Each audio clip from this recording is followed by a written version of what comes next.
Hello students and welcome to online tutor. Online tutor में आपका स्वागत है और यदि आप मेरे चैनल में पहली बार आए हैं तो इसे सब्सक्राइब करना ना भूलें। अभी हम लोग एक्सरसाइज 4.2 का क्वेश्चन नंबर 6 कर रहे हैं और ये इस एक्सरसाइज का लास्ट क्वेश्चन है। तो इस क्वेश्चन में इन्होंने पूछा है, a cottage industry produces a certain number of pottery article in a day.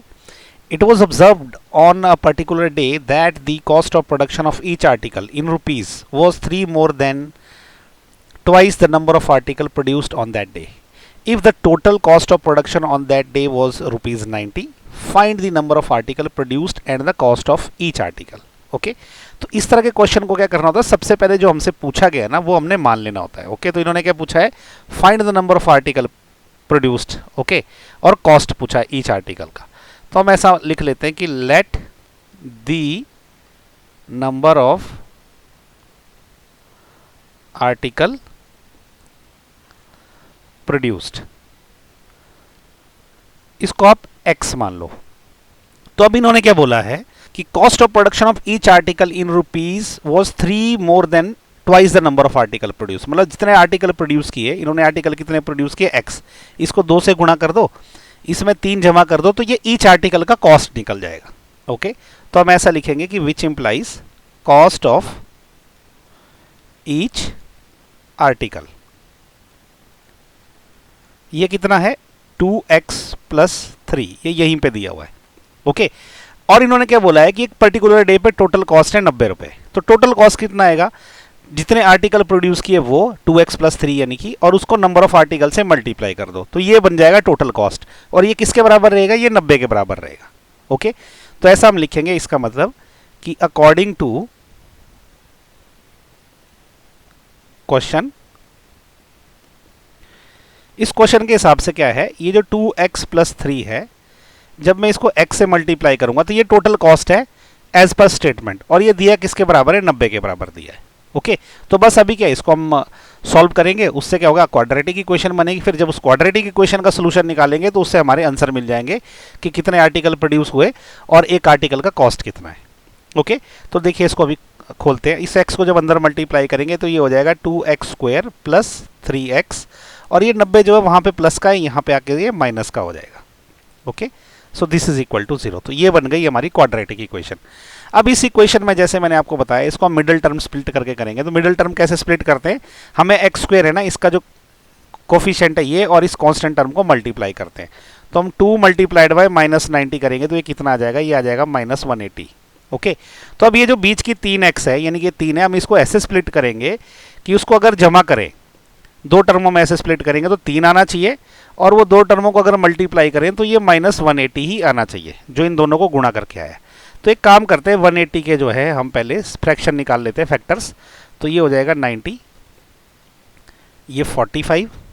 Okay अभी 3 से चलेगा तो 15 हो जाएगा, फिर 3 से चलेगा तो 5 हो जाएगा। देखो अभी मेरे पास क्या आ गए, 2 गुणा 2 गुणा 3 गुणा 3 गुणा 15।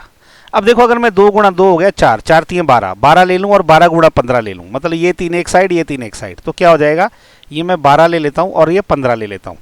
ओके तो 12 प्लस 15 तो 3 का भी हो ही नहीं सकता, लेकिन अगर मैं 12 को माइनस का ले लूँ तो माइनस 12 प्लस 15 कितना हो जाता है, वो 3 हो जाता है। ओके और ये माइनस 12 और गुणा 15 जो है वो माइनस 180 हो जाता है। तो हम क्या करेंगे, इसको कैसे लिखेंगे, 2x square as it is रहेगा, और प्लस 3x को हम क्या लिखेंगे, माइनस 12x और प्लस 15x लिखेंगे। ओके और माइनस 90 तो एज इट इज है, दिस इज इक्वल टू 0। अभी हम इन शुरू की 2 टर्मों से क्या करेंगे, 2x कॉमन निकाल देंगे, तो अंदर क्या रहेगा, अंदर रहेगा x माइनस 6। ओके क्योंकि 12x में से 2x गया तो 6 रह जाएगा। ओके अब यहाँ क्या करेंगे, प्लस 15 कॉमन निकाल देंगे, अंदर क्या रह जाएगा, x माइनस 6 कॉमन रह जाएगा, दिस इज इक्वल टू 0। अभी x माइनस 6 हम कॉमन निकाल देंगे, तो अंदर क्या रह जाएगा, 2x plus 15, this is equal to 0। अब देखो यहाँ से x की वैल्यू आएगी, देखो x minus 6, this is equal to 0, या क्या आएगा 2x प्लस 15, या तो ये इक्वल टू 0 आ जाएगा। ओके अब आगे यहाँ कर लेते हैं। अब यहाँ से क्या होगा, x इज इक्वल टू, जब ये माइनस 6 वहाँ जाएगा तो ये प्लस का 6 हो जाएगा, या तो x 6 आ जाएगा, और यहाँ से क्या होगा, 2x किसके बराबर आ जाएगा, माइनस 15 के बराबर। ओके तो यहाँ से x की वैल्यू क्या आ गई, 6, और यहाँ से x की वैल्यू क्या आएगी, ये 2 जब वहाँ जाएगा तो माइनस 15 के बटे में चला जाएगा, तो माइनस 15 बटा 2 हो जाएगा। अब देखो x की वैल्यू माइनस में नहीं हो सकती, क्योंकि x क्या है, x है नंबर ऑफ आर्टिकल प्रोड्यूस। कोई फैक्ट्री किसी दिन में नेगेटिव आर्टिकल तो प्रोड्यूस कर नहीं सकती, तो इसका मतलब ये वाली वैल्यू तो हम ले नहीं सकते। ओके, तो हम ऐसा लिखेंगे कि x is equal to -15/2 can not be answer. Okay, ऐसा क्यों? बिकॉज आर्टिकल प्रोड्यूस्ड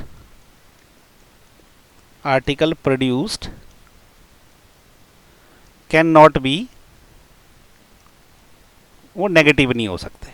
ओके, तो इसका मतलब क्या हो गया, x की वैल्यू क्या आ जाएगी, x की वैल्यू 6 आ जाएगी। ओके, तो ये है आंसर, x की वैल्यू 6। लेकिन x क्या है, नंबर ऑफ आर्टिकल प्रोड्यूस। तो इसका मतलब क्या हो गया कि हमारे पास क्या है, नंबर ऑफ आर्टिकल प्रोड्यूस्ड। ये कितना हो जाएगा, ये हो जाएगा x, यानी कि ये हो जाएगा आपका 6। ओके, और दूसरा क्या रहेगा, कॉस्ट ऑफ ईच आर्टिकल, क्योंकि हमसे दोनों चीजें पूछी, कॉस्ट ऑफ ईच आर्टिकल भी पूछा है। कॉस्ट ऑफ ईच आर्टिकल ये कितना है, ये है x 2x प्लस 3। ओके, यहां से देखो तो ये हो जाएगा 2x प्लस 3, यानी कि 2x मतलब 2 इंटू 6 प्लस 3। तो ये क्या हो जाएगा, 6 दूने कितना होता है, 12 प्लस 3, तो ये हो जाएगा 15। ओके, ये थोड़ा सा रफ काम है, इसको मैं साइड कर लेता हूँ। तो हमारा आंसर क्या आ गया, x इज इक्वल टू 6, मतलब number of article produce is equal to 6 और cost of each article is equal to 15 rupees. Okay, इसको रुपीज में लिखेंगे। तो इसी के साथ जो है एक्सरसाइज 4.2 का क्वेश्चन नंबर 6 भी खत्म हो गया। अगर आपको कोई डाउट है तो प्लीज़ नीचे कमेंट करके मेरे से पूछें और मैं आपका डाउट क्लियर करने की कोशिश करूंगा। नेक्स्ट वीडियो से हम शुरू करेंगे एक्सरसाइज 4.3 और उसके क्वेश्चंस के जो लिंक है आपको नीचे डिस्क्रिप्शन में मिल जाएंगे। Thank you so much for watching my video. Thank you.